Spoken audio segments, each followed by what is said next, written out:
इस बीच एक और बड़ी खबर आ रही है। यूएस का ईरान नेवी शिप पर हमला हुआ है। ईरान अमेरिका के हमले में ये शिप तबाह हुआ है। ईरान नेवी शिप हमले में तबाह हो गया, ऐसा दावा किया जा रहा है। ये तस्वीरें देखिए, बहुत खौफनाक ये तस्वीर है। आप देखेंगे जब इस शिप पर अटैक किया गया, दावा किया जा रहा है, उसके बाद आप देखेंगे एक भयंकर धमाका होता है और ये बहुत विध्वंसक तस्वीर इस वक्त निकलकर सामने आ गई है। आप देखेंगे समुद्र के बीच ये नेवी शिप, जिसको कैसे अमेरिकी हमले में तबाह कर दिया गया।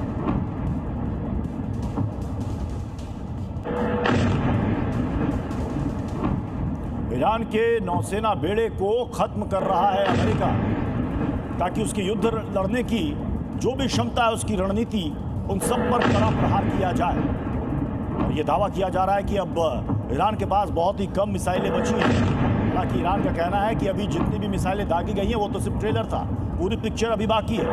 11वां दिन है इस जंग का और 11वें दिन भी ईरान की तरफ से रह रहकर मिसाइलें दागी जा रही हैं इजराइल पर। लेकिन अमेरिका और इजराइल के हमले के बाद ईरानी शिप का क्या हाल हुआ है, फिलहाल अभी तक आपने कई सारी तस्वीरें देखी होंगी, लेकिन ये बहुत विध्वंसक तस्वीर है। जी न्यूज़ पर एक्सक्लूसिवली हम आपको दिखा रहे हैं। देखा आपने कैसे यहाँ पर एक के बाद एक अटैक किया गया और अब महायुद्ध से तेल संकट कैसा है, उसकी 3 तस्वीरें आप देखिए। देश अलग हो सकते हैं, लेकिन लोग कतारों में खड़े हुए पेट्रोल डीजल के लिए आपको नजर आ जाएंगे। और इससे आप एक राहत समझ सकते हैं। पाकिस्तान, बांग्लादेश, श्रीलंका में क्या हालत है, वहां पर तेल के दाम बढ़ रहे हैं। मिडिल ईस्ट में जारी है भीषण जंग। तेहरान में लगातार हो रहे ताबड़तोड़ हमलों से भारी तबाही। पूर्वी तेहरान पर हुए भीषण हमले में कम से कम 40 लोगों की मौत। ईरान ने कुवैत में अमेरिकी बेस पर मिसाइलों और ड्रोन से की बमबारी। एरबिल में भी अमेरिकी बेस पर ईरानी सेना ने किया ड्रोन अटैक। अमेरिका की ईरान पर भारी बमबारी की तैयारी। ब्रिटेन के फेयरफोर्ड स्थित रॉयल एयरफोर्स बेस पर उतरे कम से कम 3 अमेरिकी B-52 बमवर्षक विमान। ईरान ने किया 2 अमेरिकी MQ-9 रीपर ड्रोन को मार गिराने का दावा। ईरान ने रीपर ड्रोन को ट्रैक करने और उसे नष्ट करने का बाकायदा एक वीडियो भी जारी किया। इजराइल की मिसाइलों और ड्रोन हमलों ने लेबनान में मचाई तबाही। कई इलाके मलबे में तब्दील। हिजबुल्लाह ने भी किया इजरायली सैन्य पोस्ट पर हमले का दावा। अमेरिकी राष्ट्रपति डोनाल्ड ट्रंप ने कहा, हमने ईरान को बुरी तरह से हराया। ट्रंप बोले, अब ईरान के पास कुछ नहीं बचा।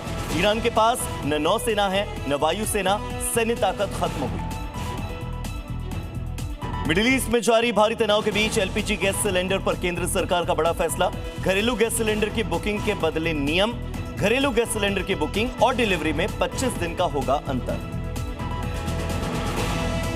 संसद में आज भी हंगामे के आसार। स्पीकर ओम बिरला को हटाने के प्रस्ताव पर लोकसभा में होगी चर्चा।